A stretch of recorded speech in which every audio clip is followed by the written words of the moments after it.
صاحبوں، عمر کی 5.5 سے زیادہ دہائیاں گزارنے کے بعد سچ اور جھوٹ کے فلسفے کا یہ منظرنامہ سامنے آیا کہ ایسا کیوں ہے کہ ہم جب بھی سچ جو عموماً ہم کڑوا ہوتا ہے وہ ہمیشہ دوسروں کے لیے بولتے ہیں۔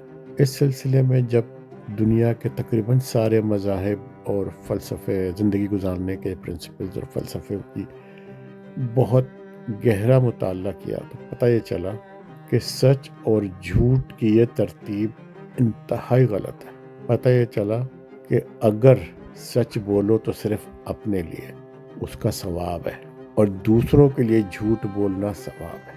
اگر سچ بولو تو اپنی کڑواہٹ اپنے لیے بولو، کڑوا سچ اپنے لیے اور میٹھا جھوٹ دوسروں کے لیے۔ یہاں تو 5.5 دہائیاں 55 سال سے زیادہ کی عمر ہو گئی ہے، اور اپنے آس پاس خاندان میں ہر جگہ ہمیں تو لوگ یہی چلاتے ملے کہ بھائی مجھے تو سچ بولنے کی عادت ہے، میں تو سچ بولتی ہوں، یا میں تو سچ بولتا ہوں، میں جھوٹ نہیں بولتی، جو بولتی ہوں سامنے بول دیتا ہوں، جو کہتا ہوں سامنے کر دیتا ہوں۔ تو جب سارے فلسفوں کو دیکھا تو میرا نہیں خیال کہ معاشرے میں بڑے گناہوں میں ایک یہ گناہ ہے، دوسروں کے لیے سچ بولنا۔ میرے نزدیک معاشرے میں بڑے گناہوں میں یہ گناہ ہے کہ دوسروں کے لیے سچ بولنا، کیونکہ دوسروں کے لیے جب بھی سچ بولتے ہیں آپ تو بڑا کڑوا بولتے ہیں، دوسروں کے عیب نکالنا۔ تو سچ اپنے لیے اور جھوٹ دوسروں کے لیے، میٹھا جھوٹ دوسروں کے لیے، کڑوا سچ اپنے لیے۔ دنیا کے سارے مذہب، سارے فلسفے یہی سکھاتے ہیں۔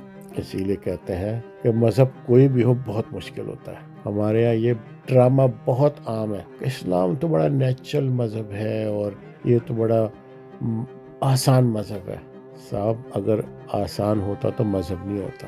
سارے قانون، فلسفے، مذہب آئے ہی زندگی مشکل کرنے کے لیے، کیونکہ آسان تو وہ چیزیں ہیں جو آپ اپنی مرضی سے کرتے ہیں، جو نفس کراتا ہے وہ آسان، لیکن جب اس کا تزکیہ ہوتا ہے وہ مشکل ہوتا ہے۔ اور مذہب، فلسفے، قانون، ڈسپلنس، یہ سب تزکیہ کرنے کے لیے آئے ہیں۔ بہرحال سوچا آپ سے احمقوں کی ایک اور محفل کا احمقانہ سا اور بے وقوفانہ سا کچھ سلسلہ شیئر کر لیں۔